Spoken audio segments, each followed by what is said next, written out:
I wanted to apologize to anyone I ever asked to record a set for me. Most annoying thing ever. Like, I should have just gotten a tripod. That's what I'm gonna do. I'm gonna carry a link to order a tripod off of Amazon, and then I'll record that person set on my own phone, and I'll send it to them in a text message with a link to a tripod.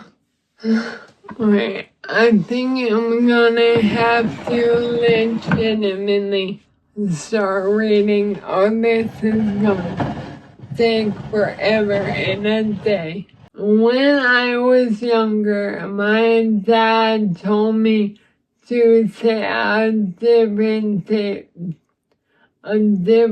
table every day for lunch. If anyone ever wondered if anyone ever wondered why I was a table hopper in school, this is why. It was hard at first because I didn't know anyone. I realized I needed to be friends with everyone, not just a group of people. This is how I would have a very easy time growing up in a small town. I never made fun of anyone. But when shit's funny, it's funny. Excuse me. I remember telling people off a lot of the time when they were making fun of other people because I did not like it. My mother and my father always told me to embrace everyone and never make fun of anyone.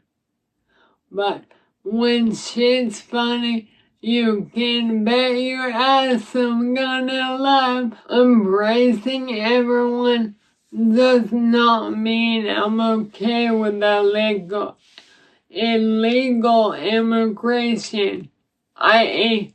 Minnesota. Bye-bye, Somalians. If you want to come to America, come here legally. I mean, my best friend's husband is French, for crying out loud. I have no issue with immigrants, just illegal immigrants. My nieces and nephews are French. I have to make sure this comes out right. I do remember a girl who farted in class, and everyone started laughing.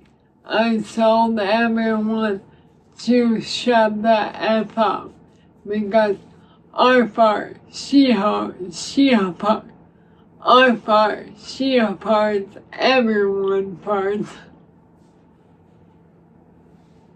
I've even farted in class before, but do you know what? No one even said a thing to me. Do you know why? Because I didn't care. My three best friends growing up, I used to fart around them all the time. They were boys, by the way, because no one else wanted to play in the mud with me, or play sports for him. or anything like that. I was not a girl at all. Girly girl at all. I wanted to be dirty and play in the mud.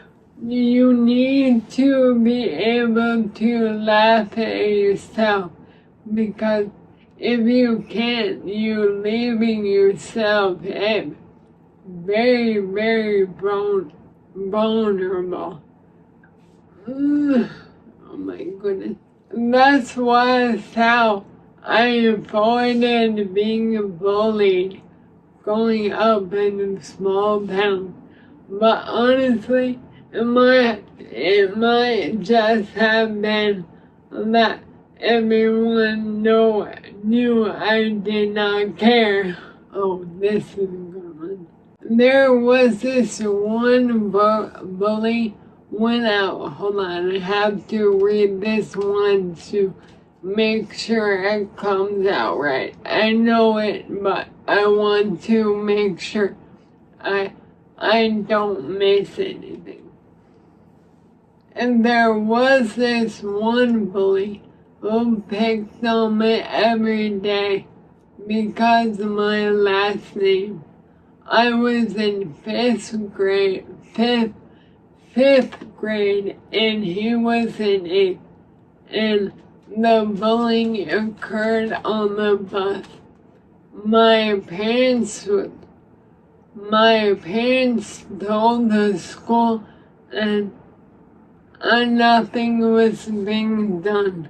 So I told my daddy, and my daddy is a hockey player from Massachusetts back in the 70s when he went to college. I think it was the 70s, but I know he played for Worcester State. He was the goalie. He taught me the best thing anyone could ever teach their daughter, and that was how to throw a proper punch and make sure it lands, throw a proper punch and make sure it lands. So, we were on the bus one day and he was picking on me. So, he was behind me. I turned around and my bus hit. The boys remember this and that reminded me of it. The boys are the three brothers. Bubba is one of them. On the one I sent for videos. But anyways. And so what I ended up doing is stalking him right square in the nose, right in the face. And the school tried to report it to my parents to get me in trouble. And my parents were like, no, we told you what was going on and you did nothing, so she handled it on her own. Thank you, Daddy. I was never picked on again, and that's it. Until now, really, I have never been picked on since that day. Literally, all I did was stand my ground. I think my punishment was suspension, but when you're in 5th grade, missing a school is a kid's dream. I I have been trying to figure out how to appropriately explain my time since Christmas to you. I know you have seen it a little bit, but I want to get into a little more detail. And I said I wouldn't go off on any tangent, but oh well, I can't make any promises. But I don't want to read this word for word, but I might have to. Well, I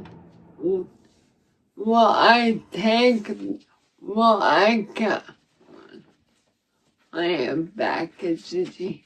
Well, I cut the video up and take the empty spaces out and leave them in so you can see my brain in motion, like how it works.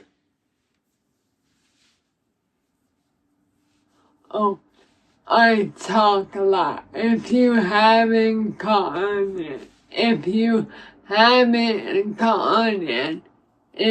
you haven't, surprise, I talk a lot, but that's why I can talk again, because I spent years not talking, and I constantly had someone telling me to shut up. I'm not gonna say who that is because no attention to that person because they don't matter. And they're like dog poop on my shoe. Even though I'm not wearing any shoes right now. I kept complaining to my doctor, telling him I was experiencing more seizures, but truth be told, there were not seizures at all. My sodium was dangerous.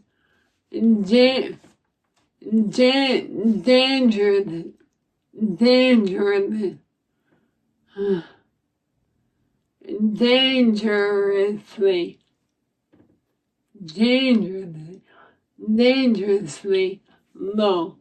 Did I get it?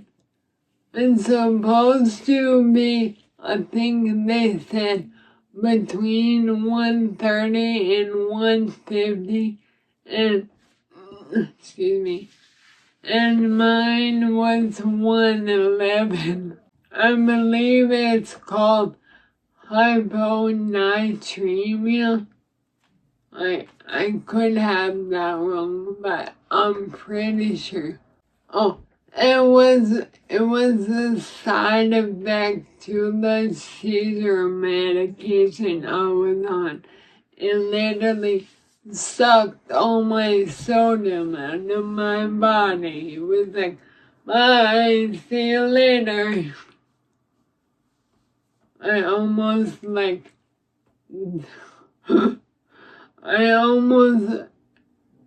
you remember what Elon did on the stage with Trump, and everyone claimed he was doing the Hitler salute? I was with with my arms see you later, but and then I thought about it and I was like, that would look like a Hitler salute. Not a good idea. I was extremely confused about my sodium being low because I literally put salt on everything. Because I literally put salt on everything. I mean, when I still drank coffee, I used to put at least 2 teaspoons every morning of red mint salt in my coffee, and then I would soak my meat in my coffee.